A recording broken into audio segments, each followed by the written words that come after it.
ఇప్పుడు మనుషులతో సమాధానం గురించి చెప్తాను. చాలా సులువుగా మీకు అర్థమైపోద్ది. ప్రభుకి స్తోత్రం కలుగును గాక. హల్లెలూయా. నాకు నమ్మకం ఉంది, you can understand this word. ఈ మాటలు మీరు చాలా సులువుగా అర్థం చేసుకుంటారు. మనుషులతో సమాధానం గురించి నేను ఒక విషయం చెప్పాను, జ్ఞాపకం ఉందా? దేవునితో సమాధానము కలిగి ఉండాలని అనుకున్నప్పుడు మనుషులతో కూడా సమాధానము కలిగి ఉండాలి, లేకపోతే దేవుడు అంగీకరించలేడు. జ్ఞాపకం వచ్చిందా లేఖనం? మత్తయి సువార్త 5వ అధ్యాయం 23-24. మత్తయి సువార్త 5వ అధ్యాయము 23-24. ఓకే పిల్లరా, ఈ యొక్క 23-24 వచనంలో ఒక భక్తుడు దేవునితో సమాధానం కలిగి ఉన్నానని చెప్పుకుంటూ తలపైకి దయచేసి నా వైపు చూస్తున్నాను. ఇక్కడ ఉన్న ఒక భక్తుడు దేవునితో నేను సమాధానం కలిగి ఉన్నాను, దేవునితో నాకు ఎటువంటి సమస్య, మా ఇద్దరి మధ్య ఎటువంటి సమస్య లేదనుకుంటూ మహా ఆనందముగా దేవుని దగ్గరికి అర్పణ తీసుకొచ్చాడు. ఈ అర్పణ తీసుకొచ్చిన దేవుడు ఏమన్నాడంటే, నాయనా నువ్వు నాతో బాగానే ఉన్నావు, కానీ నీ సహోదరుడితో అసలు నువ్వు సరిగ్గా సమాధానంగా లేవు, కనుక నువ్వు తీసుకొచ్చిన అర్పణ నేను తీసుకోలేను, అంగీకరించలేను. ఏం ప్రభు అంటే, ఇది అంతే, ముందు వెళ్ళి నీ సహోదరుడితో ఏం చేయాలి? 24వ వచనంలో ఇలాగంటున్నాడు, అక్కడ బలిపీఠం యొద్దనే నీ అర్పణను విడిచిపెట్టి మొదట వెళ్ళి, మొదట ఈ పదానికి మొదట వెళ్ళి, మొదట అర్పణ చేయాలా, మొదట సహోదరుడితో సమాధాన పడాలా? మనకు తెలుసు మొదట దేవుని దగ్గరికి వెళ్ళాలని, అందుకని ముందు దేవుని దగ్గరికి వచ్చాడు. కానీ దేవుడు అంటున్నాడు, నువ్వు నాకు బలి అర్పణ చేయాలి అనుకున్నప్పుడు మొదట నీవు నీ సహోదరుడితో వెళ్ళి సమాధాన, అంటే దేవునితో సమాధాన పడాలి అని అనుకున్నప్పుడు, దేవునితో సమాధానం కలిగి ఉండాలి అనుకున్నప్పుడు మొదట ఎవరితో సమాధాన పడాలి? గట్టిగా చెప్పాలి అందరూ, మొదట సహోదరుడితో సమాధానం. కనుక దీనికి దానికి ముడిపడి ఉందని, లింక్ ఉందని అందుకు చెప్పాను. నీ భార్యతో నువ్వు సమాధానం లేకుండా నీవు దేవునితో సమాధానం అని చెప్పి గది లోపలికి వెళ్ళిపోయి స్తోత్రం స్తోత్రం ప్రభు, వందనాలు ప్రభు, ఆవిడ నేను ఎంత చెప్పిన వింటలేదు ప్రభు, నీకు వందనాలు ప్రభు, మార్చు ప్రభు అంటున్నాము. ప్రభు okay, your praying is good, but ముందు వెళ్ళి నీ భార్యతో సమాధానం, ముందు వెళ్ళి నీ భర్తతో సమాధాన పడు, నీ తల్లిదండ్రులతో సమాధాన పడు, తోటి సహోదరి సహోదరులతో సమాధాన పడు, వచ్చి అప్పుడు అర్పణ చేయి. దేవుని స్తోత్రం చెప్తాను గట్టిగా, హల్లెలూయా. వన్ థింగ్ ఇస్ ష్యూర్, మీకు తెలియజేస్తాను, నీవు కానీ తోటి సహోదరి సహోదరులు కావచ్చు, ఇంకా ఇతను ఎవరితోనూ కావచ్చు, నీవు సమాధానం పడకపోతే నీ మనస్సులో సమాధానం అనేది ఉండదు, నువ్వు ఉండలేవు కూడా. ఓకే, సో మరోసారి ముందుకు వెళ్దాం. లేఖనాల వల్ల మనకి ఏం చెప్తుంది? కీర్తన గ్రంథం 34:14 34:14 కీడు చేయుట మాని మేలు చేయము, సమాధానాన్ని వెదకి దానిని వెంటాడము అన్నాడు. కీడు చేయుట ఏం చేయాలి? మానేమన్నాడు. నువ్వు ఏ రోజు అయితే ఇతరులకు కీడు చేయాలనే భావం, ఇతరులు క్షేమంగా ఉంటే, మేలుగా ఉంటే, సమాధానంగా వాళ్ళు దీవెనకరంగా ఉంటే దాన్ని చూసి నీ లోపల అనవసరమైన అసలు వాడి మీద నీకు ఏ రోజైతే అసూయ వచ్చిందో ఇక నీకు సమాధానం ఉండదు. నువ్వు ప్రయత్నం చేసినా నీకు సమాధానం ఉండదు. అందుకంటున్నాడు, కీడు చేయుట మాని ఏం చేయాలి? మేలు చేయమన్నాడు. మీరు ఒకసారి మేలు చేసి చూడండి, ఆ హృదయంలో ఎక్కడ లేని ఆనందం ఉంటుంది, నీకు నెమ్మదిగా ఉంటుంది.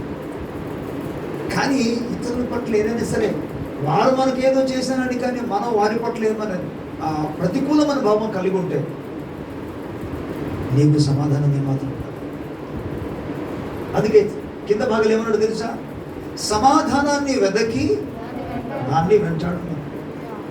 సమాధానం వెతకాలని దానికి అర్థం ఏంటంటే వెళ్ళి వారితో సమాధాన పడాలి అని. ఆ తర్వాత ఆ సమాధానం అందే నిలిచి ఉండాలి, ఆ సమాధానమును అనుసరించాలి, ఆ సమాధానమునే వెంబడించాలి. స్తోత్రం. అప్పుడు నువ్వు నెమ్మదిగా ఉంటావు, లేకపోతే నెమ్మదిగా ఉండడం చాలా కష్టం. అందుకే ఎఫెసీయులకు రాసిన పత్రిక 4వ అధ్యాయం 1వ వచనంలో కూడా ఏమంటాడంటే, కాబట్టి సహోదరులారా సమాధానమైన బంధము చేత మీరు ఐక్యత కలిగి ఉండి, అక్కడ అనేక మాటలు చెప్తారు. సమాధానమైన బంధము చేత పరిశుద్ధాత్మ కలిగించే ఐక్యతను కాపాడుకొనుచు శ్రద్ధ కలిగిన వారై ప్రేమతో ఒకరినొకరు ఏంటిది ఇది చూడాలి అందరూ. ప్రేమతో ఒకరినొకరు సహించు అనే పదం ఎందుకు వచ్చింది? సహించుట ఎప్పుడు ఉపయోగిస్తారు? సహించు అన్న వెంటనే అర్థం ఏంటి? ఒకసారి దాని ప్రతికూల పదాన్ని అర్థం చేసుకోండి, దాని వెనుకున్న భావాన్ని అర్థం చేసుకోండి. సహించు అన్న వెంటనే అవతల వ్యక్తి ఏదో సంథింగ్ నీకు ఇబ్బంది కలిగిస్తున్నాడని, సూటిపోటు మాటలు పలుకుతున్నాడని, ఏదో కాని మాటలు పలికాడని. అందుకు ఇక్కడ ఏమంటాడు? అయితే ఏదేమైనా సహోదరి సహోదరులారా, పరిశుద్ధాత్మ కలిగించు ఐక్యతను కాపాడుకునేందుకు శ్రద్ధ కలిగిన వారి ప్రేమతో ఒకరినొకరు సహించుచు మీరు పిలువబడిన పిలుపుకు తగినట్లుగా ఎలాగనా దీర్ఘశాంతముతో. బాబా ఏమి అద్భుతమైన మాట రాబడింది. ఇంటికి వెళ్ళిన తర్వాత చదువుకోండి ఇదంతా. దీర్ఘశాంతముతో కనిపెట్టాలి, ప్రేమతో సమాధానం కలిగి జీవించాలి. రైట్, ప్రభుకి స్తోత్రం చెప్పాలి. గట్టిగా హల్లెలూయా చెప్తారా? స్తోత్రం స్తోత్రం. మరో లేఖన భాగాన్ని మనం చూసుకుందాం.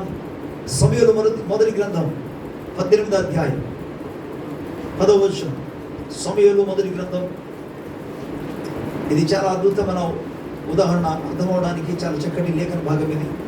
18వ అధ్యాయం 10వ వచనం నేను చెప్తాను. మరునాడు దేవుని యొద్ద నుండి దురాత్మ సౌలు మీదికి బలముగా వచ్చినందున అతడు ఇంటిలో ప్రవచించుచుండగా, ఈ ప్రవచించుచుండని పదానికి అర్థం ఏంటంటే నిజమైన ప్రవచనం కాదు. మీరు ఫుట్ నోట్లో అక్కడ 1 అని చెప్పి ఫుట్ నోట్ చూడండి కింద. అక్కడ ఏమి రాబడింది? వెర్రి మాట్లాడుచుండగానే వెర్రడుగా మారిపోయాడు. ఏం మాట్లాడుతున్నా ఆయనకే తెలియదు, పిచ్చిగా మాట్లాడుతున్నాడు. మరునాడు వినండి, ఈ పదం జాగ్రత్త వినండి, చూడండి. మరునాడు, మీరు ఇంటికి వెళ్ళిన తర్వాత చదువుకోండి. మరునాడు అంటే ఎప్పుడు? ఇంతకుముందు ఇప్పుడు రాలేదనమాట, కానీ మరునాడు నుండి స్టార్ట్ అయింది. నెక్స్ట్ డే నుండి స్టార్ట్ అయింది. ఏ నెక్స్ట్ డే? దానికి ముందు రోజు ఏం జరిగింది చెప్తాను, అది వినండి. దానికి ముందు రోజు ఏం జరిగిందంటే, కొంతమంది స్త్రీలు సౌలు చంపెను 1000 కొలది, దావీదు చంపెను 10,000 కొలదని పాట పాడారండి. ఆ పాట పాడినందుకు సౌలుకి ఏమొచ్చింది? 9వ వచనంలో, కాబట్టి నాట నుండి సౌలు దావీదు మీద విషపు చూపు. మరునాడు ఎప్పుడైతే అది స్టార్ట్ అయిందో, దావీదు ఏ తప్పిదం చేయకపోయినా అతని మీద అనవసరముగా వాళ్ళు పాడిన పాటను బట్టి ఈయన మీదకి వచ్చింది అంట ఈ సమస్య. తను కాపాడుకుని ఉండే బాగుండు, కానీ ఆయన కాపాడుకోలేకపోయాడు. ఇక్కడ మనం గమనిస్తే అక్కడ జరిగిన సంఘటన, స్త్రీలు పడిన పరిస్థితిని బట్టి ఆ పాట విని ఈయనకి కోపం వచ్చేసి అతని మీద విషపు చూపు చూడడం మొదలుపెట్టాడు.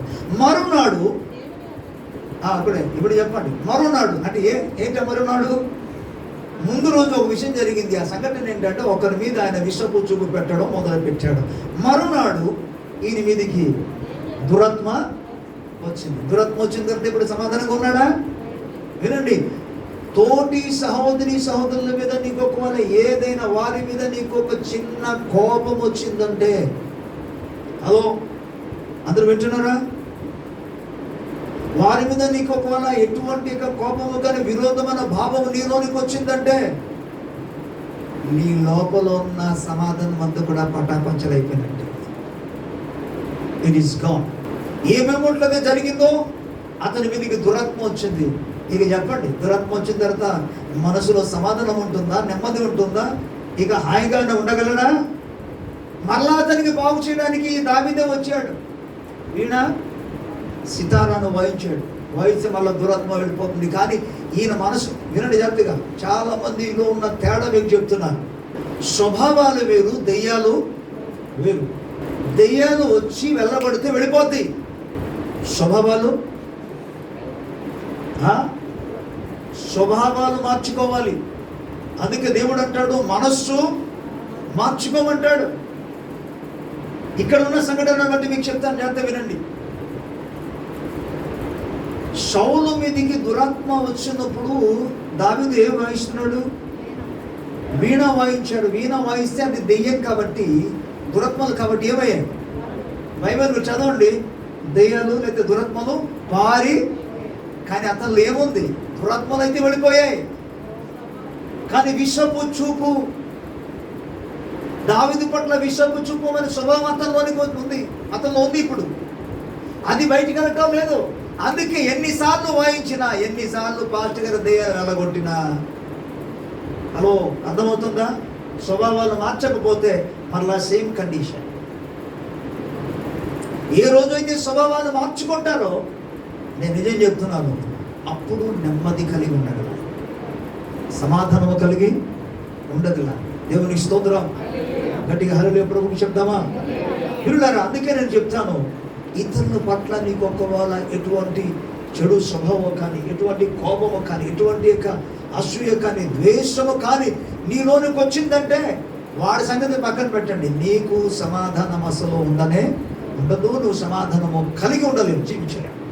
కనుక నువ్వు సమాధానము కలిగి ఉండాలంటే ఏం చేయాలి? నిన్నటి వారాన్ని మీకు చెప్పినట్లుగా, నీ కను పాపకు నిద్ర రాకుండా, నీ కనులకు నిద్ర రాకుండా, నీ కను పాపకు కొనుకు రాకుండా వెళ్ళి నీ తోటి సహోదరుడితో ఏం చేయాలి? సమాధాన. అప్పుడండి అతనితో సమాధానం పెడితేనే నీకు నెమ్మది వస్తుంది. నిజం చెప్తున్నాను, మీరు ఆ రాత్రి దర్జగా హాయిగా పెరుగన్నం తిన్న పర్వాలేదు, కానీ చక్కగా నిద్ర వస్తుంది. ప్రభుకు స్తోత్రం చెప్తాను గట్టిగా హల్లెలూయా. లేదనుకోండి, నువ్వు బిర్యానీ తిన్నా ఇంకా ఆ హీట్ ఎక్కువైపోయి, ఈ హీట్ ఆ హీట్, ఒకటి కోపం ద్వేషం, మరొకటి బిర్యానీ హీట్, మొత్తం కలిపి అసలు నిద్ర రాదు, పాడైపోద్ది. మంచం మీద పడి ఇటు కూడా దొర్లుతుంటావు తప్ప అసలు నిద్ర రాదు. నో పీస్, ఎగిరిపోద్ది. నేను ఒక్కొక్కసారి చూశాను ప్రాక్టికల్గా కొన్ని విషయాలు చూశాను. నేను ఒకవేళ ఎవరితో అయినా సరే కొద్దిగా నాకు కూడా కోపం ఉంది, నేను దేవుడు కాదు సుమా, ఐఎమ్ జస్ట్ సింపుల్ మ్యాన్ అంతే. కొన్ని అన్యాయపు పరిస్థితి జరిగిందని నాకు కోపం వస్తుంది. ప్రతికూలమైన పరిస్థితి అసలు న్యాయానికి విరుద్ధమైనది, నీతికి విరోధమైనది, అసత్యానికి విరోధమైనది ఏమైనా జరిగిందనుకోండి, అటువంటి సిచ్యువేషన్లో నాకు కోపం వస్తుంది. కోపం వస్తే ఆ టైంలో కోపంతో మాట్లాడతాను, కానీ మరింతగా చెడు మాట్లాడి ఉండదు, కానీ న్యాయానుసారంగా మాట్లాడతా. కానీ వినండి, ఆ న్యాయానుసారంగా మాట్లాడిన ఆ కొంతపాటు న్యాయ పక్షమున మాట్లాడిన లోపల ఏమొచ్చింది? కోపం వచ్చిందా? రాలేదా? అంతే. ఇక నో పీస్ ఆఫ్ మైండ్, మనసులో ఇక నెమ్మది ఉండదు. మళ్ళా సర్దుకుంటా, ప్రభా ఆడ దగ్గర కాదు, అది మనకు కలవడు కదా. ఎగ్జాంపుల్గా చెప్తాను, నేను వెహికల్ తీసుకెళ్తాను, ఎవడో తీసుకొచ్చి చేసిన నా బండిని చిన్న డెస్టినేషన్ అనుకో, ఏంటి అని కనబట్టలేదా ఏంటంటే, ఇప్పుడు అలాంటి వాళ్ళు సారీ బ్రదర్ అన్న వాళ్ళు కొంతమంది ఉంటారు, ఏంటండి మీరే గుద్దేసి మీరే నా ముందుకు వచ్చేసి అలాంటి వాళ్ళు ఉంటారు. అప్పుడు మాకు ఎలా కనిపిస్తుంది? ఆడ కోపం వస్తుందా రాదా? కోపం వస్తే అలాంటి సందర్భాలు మనం న్యాయానుసారంగా మాట్లాడుతున్నాం, అక్కడ న్యాయం ప్రకారంగా మాట్లాడుతున్నాం. కానీ అది అయిపోయిన తర్వాత ఆయన వెళ్ళిపోతాడు, మనం మామూలుగానే ఉంటాం. కానీ గమనించండి, మైండ్లో మాత్రం సమాధానం. నేను అనుభవించిన విషయం చెప్తున్నా, నా మైండ్లో సమాధానం. ఏ మూమెంట్లో అయితే అతనితో కొద్దిగా కోపంతో మాట్లాడాను, న్యాయపక్షంగా మాట్లాడాను, కానీ కోపంతో మాట్లాడాను. No peace of mind. మళ్ళీ దేవుని దగ్గరికి వెళ్ళిపోయి, ప్రభా ఏదో అసలు ఆ సందర్భాన్ని బట్టి కోపంతో మాట్లాడేసాను. తప్పు మాట్లాడలేదు, కానీ కోపంతో మాట్లాడాను. బట్ ఆ ఒక్క సిచ్యువేషన్ ఏం చేస్తుందంటే మనసులో ఉన్న నెమ్మదిని తీసేస్తుంది. అందుకే వెంటనే పౌలు పరిశుద్ధాత్మ ద్వారా, లేదా పరిశుద్ధాత్మ దేవుడు దీనికి పరిష్కారం ఇచ్చాడు, అద్భుతమైన పరిష్కారం. అదేంటి తెలుసా? సూర్యుడు చెప్పాలి అస్తమించక మునిపే ఏం చేయాలి? సమాధాన పడుకో. దానికి పరిష్కారం అవుతుంది. మరలా అమ్మయ్య దేవుడికి స్తోత్రం అనిపిస్తుంది. హల్లెలూయా. ప్రియులారా, దేవునితో సమాధానం కలిగి ఉండాలి, మనుషులతో మనం సమాధానం కలిగి ఉండాలి. అప్పుడు దేవుడు దాన్ని అందులో ఆనందిస్తాడు. ఆమేన్. సో ఇఫ్ గాడ్ విల్లింగ్, దేవుని చిత్తం అయితే ఈ సమాధానాన్ని ఇంకొక భాగంలో మీకు విభజించి చెప్తాను. If God's willing, maybe next week కావచ్చు, లేకపోతే తర్వాత కావచ్చు. How to obtain the peace of God, దేవుని యొక్క సమాధానాన్ని ఎలాగున మనం పొందుకోగలము అనే వాటి తర్వాత భాగాల్లో కూడా చెప్తాను. ప్రభు ఈ వాక్యంలో మనందరి వినికిల్లో ఆయన ఫలింపచేయునుగాక. ఆమేన్. కళ్ళు మూసుకుంటే నేను చిన్న ప్రార్థన చేస్తాను. ప్రేమ కనికరము నమ్మదగిన మా దేవాని ఘనమైన గొప్ప నామానికి కృతజ్ఞత స్తుతి స్తోత్రములు వందనార్చనించుకుంటూ మహిమ పరుస్తున్నాము తండ్రి. అయ్యా, నీతో సమాధానము కలిగి ఉండునట్లుగా సహమదయచండి. నీతో సమాధానము కలిగి ఉండాలంటే యేసుక్రీస్తు ద్వారా మాత్రం అది సాధ్యము. యేసుక్రీస్తు ద్వారా జరగాలంటే ప్రభువా నీ సముఖములో పశ్చాత్తాపము కలిగి ఉన్నప్పుడే నీ రక్తము ద్వారా కడిగి, ఎందుకనగా యేసు రక్తము మనల్ని సమీపస్తులుగా చేస్తుంది నాయన. కనుక ప్రభు అట్టి కృప నీ బిడ్డలందరికీ నాయన, విడుచున్న ప్రతి ఒక్కరికి, దీన్ని వీక్షిస్తున్న ప్రతి ఒక్కరికి అనుగ్రహించమని ప్రార్థిస్తున్నాను. అంతేకాదు నాయన, దేవునితో సమాధానం అని చెప్పుకుంటూ తోటి సహోదరి సహోదరులతో సమాధానం లేకపోవడం అది నీకు ఇష్టము లేదు నాన్న. అందుకే నువ్వు సెలవిచ్చావు, మొదట వెళ్ళి నీ సహోదరుడితో సమాధాన పడవాటు తర్వాత వచ్చి నాకు అర్పణ చేయమన్నావయ్యా. కనుక నాయన అయ్యా, అందరితో సమాధానం కలిగి ఉన్నట్లుగా, కుటుంబ సభ్యులందరితో సమాధానం కలిగి ఉన్నట్లుగా మీ కృపను అనుగ్రహించమని ప్రార్థిస్తున్నాను. మహిమ ఘనత ప్రభావాలు మీకే ఆరోపిస్తూ యేసయ్య నామములో వేడుకొనుచున్నాము తండ్రి. ఆమేన్. ఆమేన్. Praise the lord. God bless you.